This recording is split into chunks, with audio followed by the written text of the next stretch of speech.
Hey everybody, Brandon here, also known as Cactus Juice in the Steam community, and in this video tutorial I'm going to teach you how to create rail yards and also give you a couple extra little tricks if you're creating a giant interlocking.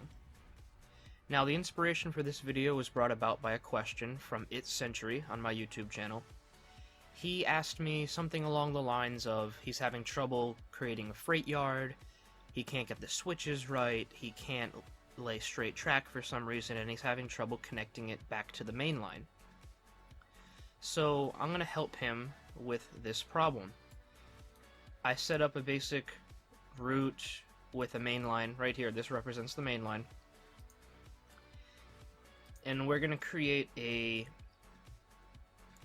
switch to take you into a rail yard from the main line.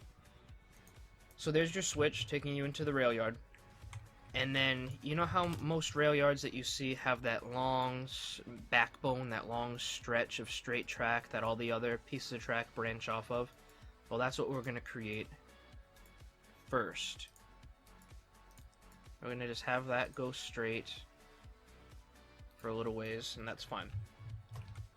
Now we're going to start creating those little legs. Turn on the Snap to Track tool, and by the way, It's Century, that's probably the reason why you couldn't lay straight track, is because you had the Snap to Track tool enabled. You have to disable it when you want to lay straight track, okay? So now we're going to create these little legs. Now if you want to be consistent with which direction they're going, you'll want to pay attention to the measurements at the very bottom of the screen.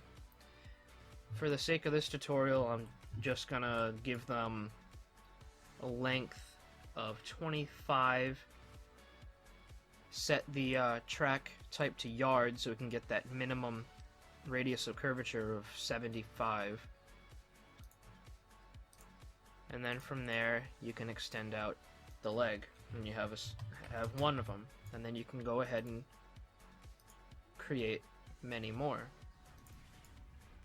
25,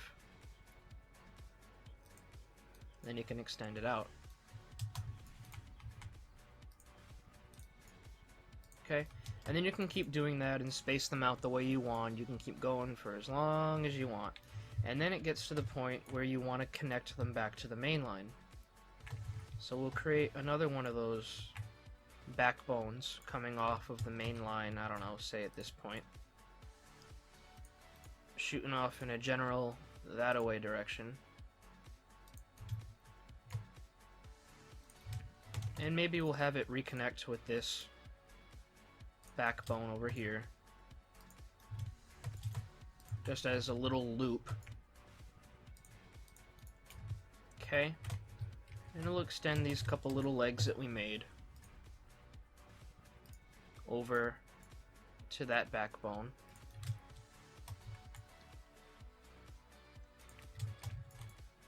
Change it back to yard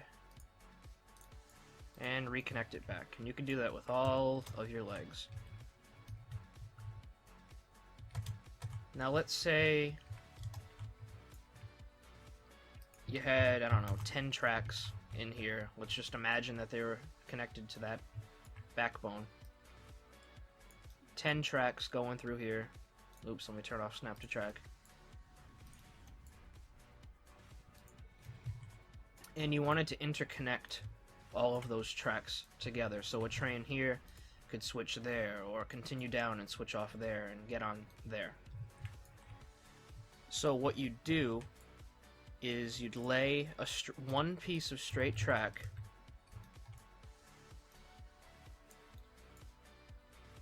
going all the way across like that, and then you'd use the weld tool, and you'd see these weld points pop up over the switch points.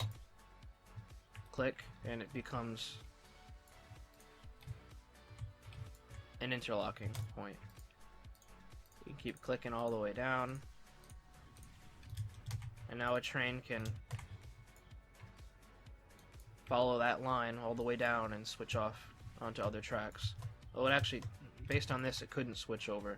It would need something like this connected between them. Oops, one sec. That's really tight. I don't know how that's gonna work out. I don't know, something like that where they could curve off onto that track. I don't know. You'd have to figure it out. But that's how you connect a bunch of pieces of track together, just by throwing a piece of straight track across it and using the weld tool. So now you know how to create a rail yard, create that backbone, all the legs coming off of it, reconnect it to the main line. And I'm sure with all these little concepts that I've covered, you'll be able to figure out whatever specific type of implementation you're trying to achieve. If you have any more questions, just post on the YouTube channel, because that's how this video was created, by a question from one of my subscribers. And thanks for tuning in. There's more to come.